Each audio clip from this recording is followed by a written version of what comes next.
Hi, everybody. I'm Wes, and I just wanted to share with you a few of the insights I learned yesterday as we began to discuss our intro topic of creating a single story and relying on a single story and the dangers of that single story. One of the things as I reflected back on what we've been talking about and what we were analyzing last night is this idea that we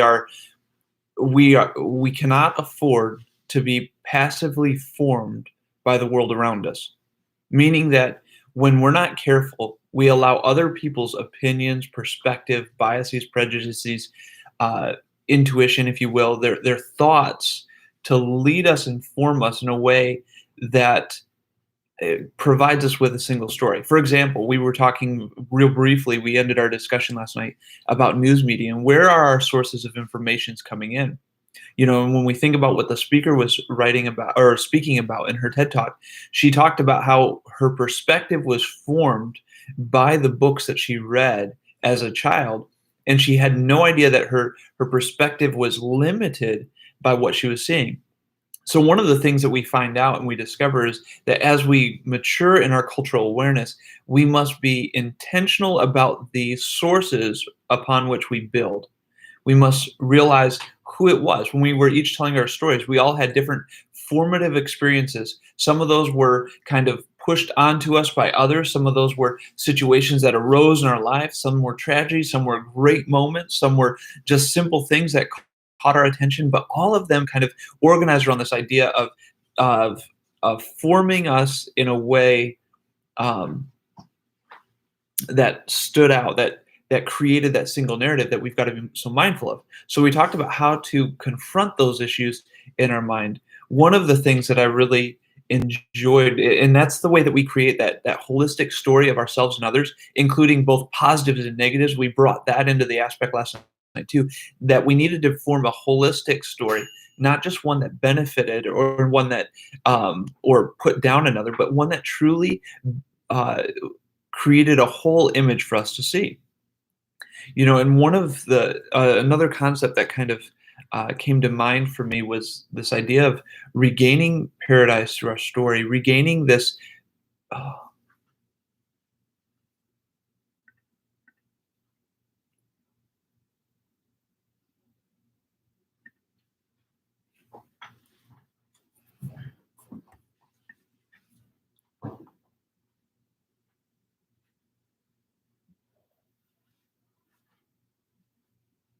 Hi, everyone. My name's Wes, and I just wanted to share with you a few of the insights that I discovered last night as we were kind of talking.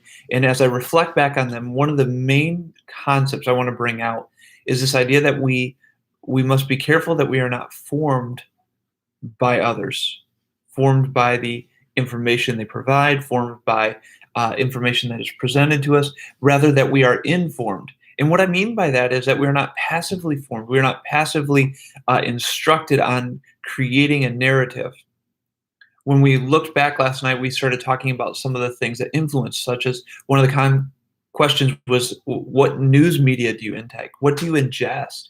And the importance of intentionally going out and seeking to expand what we're looking at, seeking to expand the parameters, seeking to expand the different venues that we put in, the different stories, the different perspectives.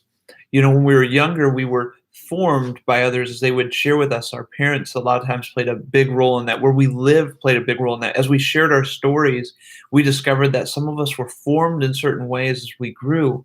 But as we mature, it becomes our responsibility to be intentionally informed about the world around us.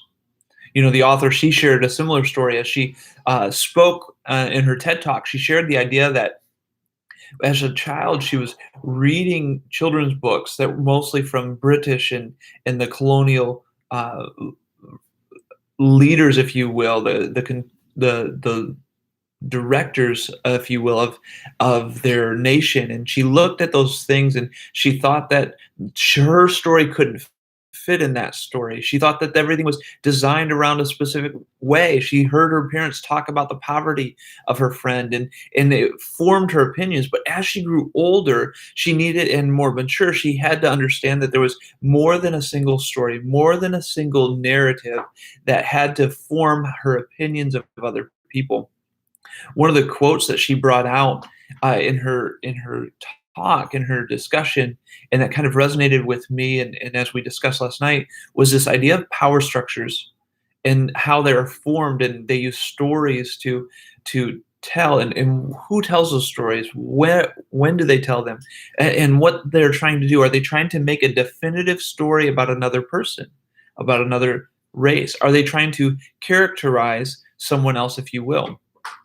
And so in our lives, we must be very intentional about gathering the information, about realizing that there is another side to the story. My dad used to tell me all the time, there are always two sides to a coin, and in life we've got to understand that there are two sides to a story. In fact, I've heard that expounded even further as I've gotten older. There are two sides to the story, and then there's truth somewhere in between there that really shows us, demonstrates what's going on in reality. And the more perspectives that we get on that truth, the more that we begin to understand what's at the core of each and every person, what's at the core of these stories, what's at the core of the other person. So in this way, then, what we begin to form is a holistic story. Last night, as we discussed, it came up that we're not to just form a positive perspective or a negative perspective. We're not supposed to sweep under the rug, if you will, the negative components, but we're supposed to recognize those, because as we learned in Livermore, there's aspects to culture that we are to protest and kind of call out for what they are. They're wrong. They're evil. They've missed the mark of God, the high calling of God in this kingdom culture that God is established among us, and that we are constantly trying to lean into. But there are also components of our society and cultures that we must learn to embrace, and that we can embrace fully, because they are marks and evidences of God at work in the society around us. So when we look at developing this holistic story of others, we must be intentionally informed by the world around us, not passively formed by those events, the tragedies, the situations that we find ourselves in our life. Another kind of concept I want to bring out, another point I want to make, is that I loved how she concluded her talk. She said that we regain paradise through our story.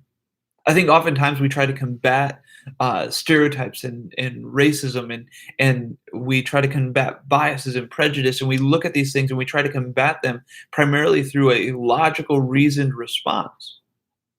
But these stereotypes, these biases, these prejudices, this racism wasn't learned by by a logical, reasonable response. It was learned through a very emotive story, a very emotionally charged story, oftentimes, whether passively just through ingesting simple stories, or through more dynamic means in one's life.